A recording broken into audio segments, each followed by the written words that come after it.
그럼 변호사님도 같이 입회하셔서 모든 네, 과정을 네 번 다 보셨을 거 아니에요? 입회했었죠. 그럼 검찰 수사라는 게 뭔가 증거를 숨기고 있다가 나중에 팍 내는 경우도 있나요?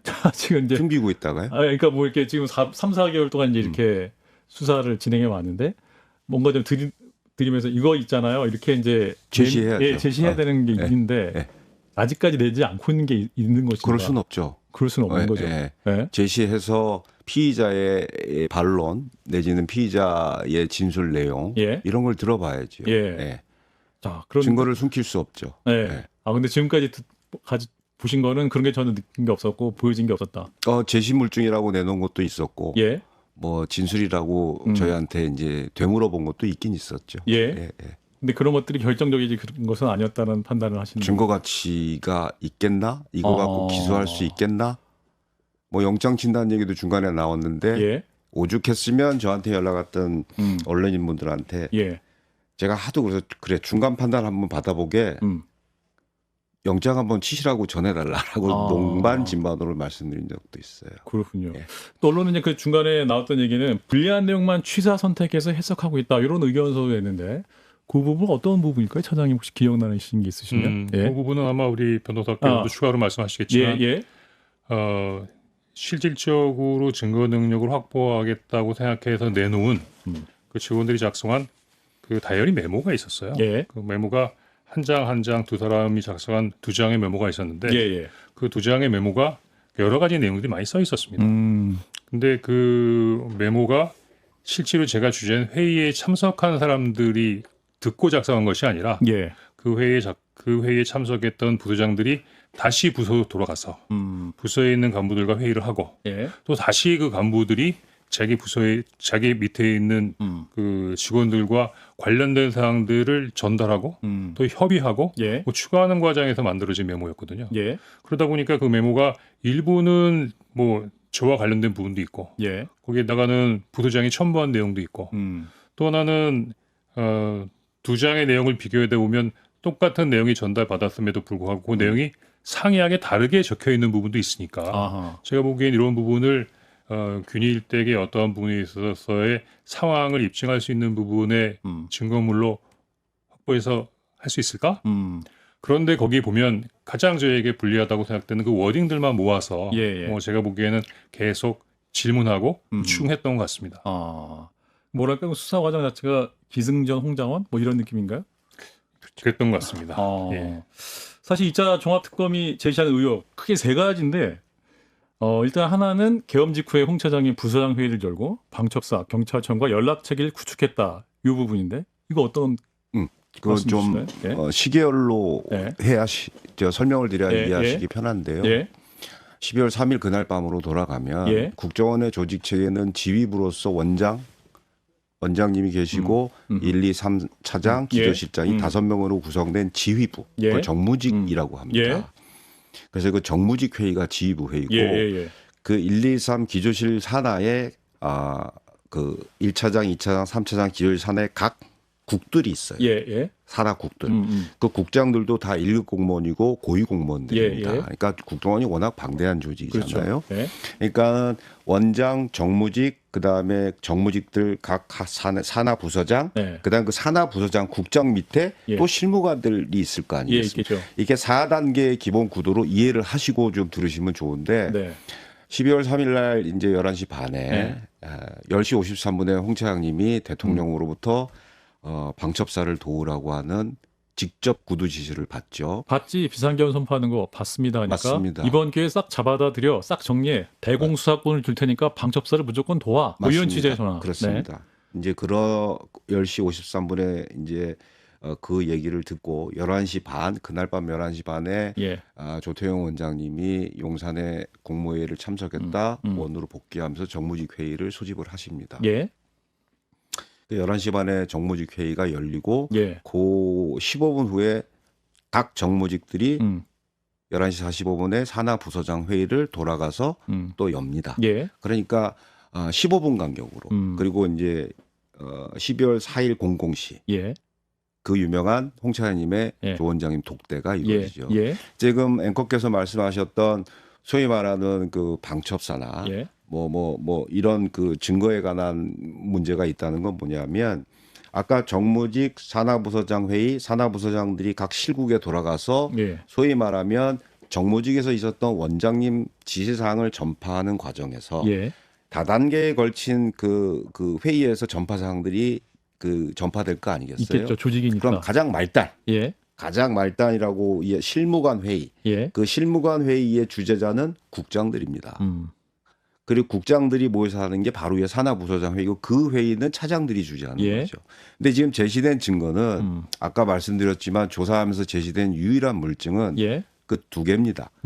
다이어리. 그게 그 실무관들이 예. 산하부서장 국장들이 주재하면서 회의했던 내용을 자기들 공무원들 다이어리 수첩 쓰잖아요. 예. 그 수첩에 메모했던 그 다이어리 메모인데 예. 두 사람이 작성된 두 개의 다이어리 메모가 존재합니다. 그 가운데 두 사람이 작성된 그 하나의 사실에서 두 사람이 작성된 그 메모 내용이 서로가 충돌해요. 예를 들면 경찰청 상황실 파견하는 거예요. 예. 부서장 회의에서 홍 차관님이 말씀하셨던 취지는 당시에 국정원 내에 소위 말하는 대테러 상황실에 경찰청에서 파견한 경찰관의 공석이 한 석이 있었거든요. 예. 예. 근데 비상계엄이 터졌어요. 산하부서장 회의하면서 이제 뭐 짧은 10분 내에 점검하면서 대테러 상황실에 공석이 된 경찰청 파견관에 대해서 예. 확인하라라는 지시입니다. 예. 근데 그것이 다른 실무관들의 다이어리에는 마치 국정원 요원이 경찰청으로 파견 나가는 것처럼 메모 워딩이 돼 있는 거예요. 예. 동일한 사실이 두 사람의 메모에서 충돌하게 표현이 돼 있는 거거든요. 예. 근데 팩트는 공석이 된 것 있으니까 경찰청에 파견 빨리 받아서 충원시켜 놔라라는 확인 내용이었어요. 예. 근데 그거를 특검은 언론에 보도된 내용은 마치 요원을 경찰청에 파견하라는 하나의 것처럼 사실만 하나의 사실, 하나의 메모만 하나의 메모만을 취사 선택했다는 거고 또 하나는 그 두 개의 메모 가운데 하나의 메모 안에는 예. 한 사람이 작성한 하나의 메모입니다. 예. 그 메모 실무관 메모 맨 위에는 어떤 내용이 있냐면 그 메모 안에 소위 말하는 방첩사, 예. 컨택 유지, 구축 예. 그 워딩이 나온 메모입니다.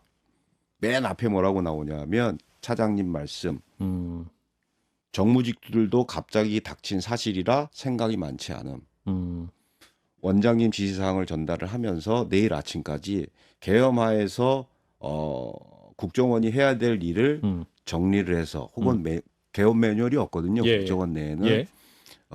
무엇을 해야 되는지에 대한 매뉴얼을 준비하라고 하심. 다만 지금 당장 뭘 하라라고 하는 지시나 말이 없음. 그런 워딩이 들어가요. 예. 그리고 제일 마지막 부분에는 이 중간에는 이제 각 부서장들이 혹은 국장들이 얘기한 뭐 해야 될 일을 쭉 적시하고 마지막에 위의 내용을 정리해서 내일 아침에 보자고 하심. 그게 차장님 말씀 사항으로 정리가 됩니다. 예.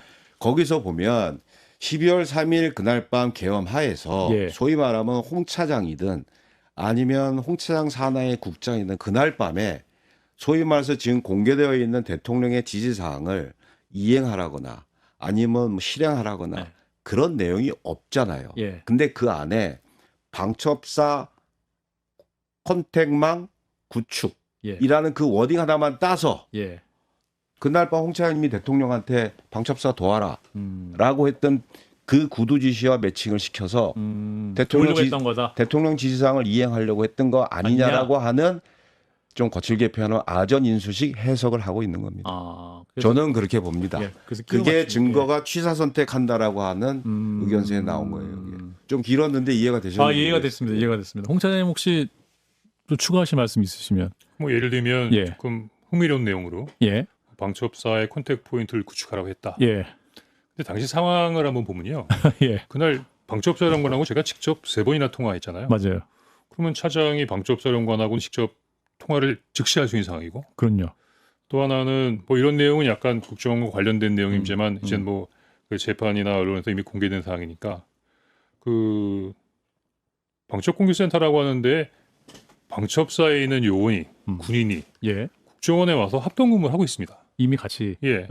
그러면 이미 방첩사에서 저희 센터에 와서 같이 근무하는 방첩사 요원은 컨택 포인트 아닌가요? 제가 봤을 때 여기서 가장 특이한 게 나머지는 사실은 뭐 을지 연습, 뭐 방첩사 컨택트 뭐 이런 것들은 사실 크게 의미가 없어 보이거든요. 제가 개인적으로 생각하기에는 이 주한 CIA 등의 계엄 정당성을 뭐 설명하라는 지시를 했다. 이것도 이제 아닌 걸로. 이거는 왜 아니냐면 담당 국장이 조태용한테 직접 지시를 받았고 CIA 만나기 전에 홍장원 차장이 자기 직속 상관이니까 잠깐 이렇게 하겠다고 얘기는 했는데 듣는 둥 마는 둥 했다. 이런 진술이 특검에서 있었더라고요. 이것도 안 될 것 같고 무슨 가짜뉴스 허위정보 모니터링 지시를 했다. 이것도 아닌 것 같아요. 지금 여기에 나온 것들은 글쎄요. 입증이 안 됩니다. 입증이. 그러니까 주요 증언만 있지 지금 물증이 없는 것 같고 제가 가장 주목했던 것은 이겁니다. 이른바 현안 TF 구성 지시다.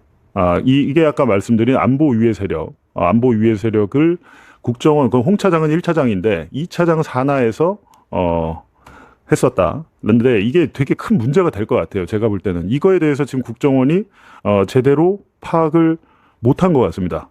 계엄 당일에 뭐 갑자기 만들어진 게 아니고 이거는 2024년 초부터 윤석열 정권 내내 그냥 있었던 것 같아요. 이게 있었는데 이게 처음 드러났는데 중요한 것은 이게 김태효에게 보고가 됐다는 겁니다. 저는 이거를 반국가 세력 블랙리스트라고 얘기를 했는데 오혁진 기자가 지금 기사를 썼어요. 오혁진 기자가 기사를 썼는데 보시면 저는 반국가 세력 블랙리스트라고 제가 이름을 붙였습니다. 안보 위해 세력 이렇게 하면 뭔가 국정원이 정당한 일을 한 것 같잖아요. 근데 제가 볼 때는 전혀 정당한 일을 한 것 같지가 않다. 그냥 사찰 리스트를 만들었다. 라는 거고요. 근데 그러면 어떻게 됐냐라고 보면 현안 TF라는 곳에서 작성을 해가지고 국정원 2차장 산하 블랙리스트 작성해서 김태효에게 최종 보고가 됐다. 이게 지금 특검에서 잡은 정황이에요. 정황. 근데 이게 사실이면 굉장히 큰 문제가 될 것이다 라는 얘기입니다. 지금 여기 보면 적어도 기간이 2023년 11월이에요. 언제입니까? 이게 딱 시기가 일치하잖아요.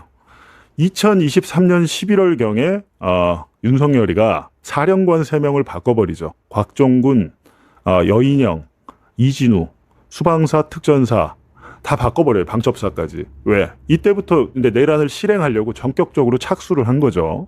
착수를 했는데 안보조사국 산하의 국정원도 그때 같이 움직인 정황이 지금 나온 거거든요. 안보조사국은 이제 2차장 산하에 있다고 했잖아요. 근데 이거는 홍 차장의 선배인 차장이 있었다고 하던데 거기에 현안 TF라는 이름을 설치를 했고, 근데 이때 문제는 뭐냐면 이 현안 TF를 운영했던 담당 책임관이 특검에 가가지고 그때는 이 현안 TF가 만들어진 게 홍장원 차장이 원장이 없어갖고 원장의 직무 대리를 하고 있었는데 이 현안 TF를 만들려고 한 게 홍장원 직무 대리였습니다. 이렇게 진술을 했대요. 근데 아마 이분은 지금 조태용 라인으로 분류가 되는 분이라 이 사람이 뭐 이렇게 얘기했다고 해서 이게 뭐 범죄가 입증되는 건 아니죠. 아주 뭐 3명 이상의 복수의 진술이 있다든지 여러 가지 조금 더 확인이 이 부분은 필요해 보이고, 그리고 나서 이 현안 TF에서 뭘 했냐면 안보 위해 세력 블랙리스트를 작성했다. 사실상 윤석열이 맨날 떠들었던 단어가 뭡니까? 종북 좌파 반국가 세력이었죠. 저도 반국가 세력. 저도 윤석열 정권 때 저같이 정권을 비판하는 언론을 반국가 세력이라고 낙인을 찍고 저희를 압수수색하고 이제 감옥에 넣으려고 하다가 뭐 불행인지 다행인지 제가 구속은 안 됐잖아요. 근데 이런 리스트를 국정원에서 만들었다. 근데 이게 예를 들면 뭐 간첩 활동을 하거나 이런 사람들에 대한 리스트는 상관이 없는데 이번에 이제 특검에서 확인한 것은 최재형 목사나 이런 소위 말하는 김건희나 윤석열에게 위협이 되는 사람들을 만들고 관리한 정황이 지금 확인이 된 겁니다. 그래서 이 최종 보고를 누구한테 했냐, 이게 중요하죠 지금. 예, 이게 굉장히 중요한데 지금 특검이 수사를 한 걸 보면 이건 참 잘했어요. 최종 보고를 김태효에게 했다. 이 얘기를 또 누가 했냐? 여기 지금 말한 이 현안 TF의 실무팀장이 이렇게 해서 최종 보고를 김태효에게 했습니다. 저희가 자료도 줬다는 거죠. 근데 이게 2024년 11월부터 아주 오랫동안 이루어졌다. 보고를 했다. 이 얘기를 한 겁니다. 이거 굉장히 중요한 내용이에요. 근데 김태효가 오늘 영장실질 심사를 받는데 지금 아마 실질심사 내용 혐의에는 이게 빠진 것 같아요. 왜 빠졌을까요? 제가 볼 때는 가장 여기서 큰 문제는 이게 사건이 되려면 이게 블랙리스트가 있어야 돼요. 명단이. 근데 이거를 확보 못한 것 같습니다. 특검이. 이게 있어야 얘기가 되는 건데 이걸 확보를 못했다는 것은 국정원 내부에서 정권이 바뀌기 전에 이거를 삭제 폐기했을 가능성이 매우 높은데 국정원 자료는 지우고 싶어도 함부로 못 지우고 지웠다 하더라도 누가 언제 지웠는지를 알 수 있어요. 이 블랙리스트 이거를 확보하는 게 시급하고 지금 정권 바뀌었잖아요. 이종석 국정원장. 작년에 이거 관련해서 이종석 원장 정권 바뀌고 나서 감찰을 한 걸로 알고 있는데 그 결과가 지금 나오질 않고 있습니다. 알려지질 않고 있어요. 그리고 그 감찰을 제대로 못한 것 같습니다. 이거 찾아야 돼요. 이 블랙리스트 안보 위해 세력, 반국가 세력 리스트를 찾아야 이게 사건이 지금 최종 결과 보고를 받은 게 김태우이기 때문에 김태우는 누구한테 보고했을까요? 김태우는 윤석열한테 했겠죠. 그래서 윤석열이가 계엄 당일에 여인영이 홍장원에게 전화해서 체포 명단을 불러준 게 우연히 나온 게 아니에요. 평소에 이 사람들이 이렇게 블랙리스트를 작성해 놓고 거기서 엑기스만 1차로 제일 빨리 1차 체포 명단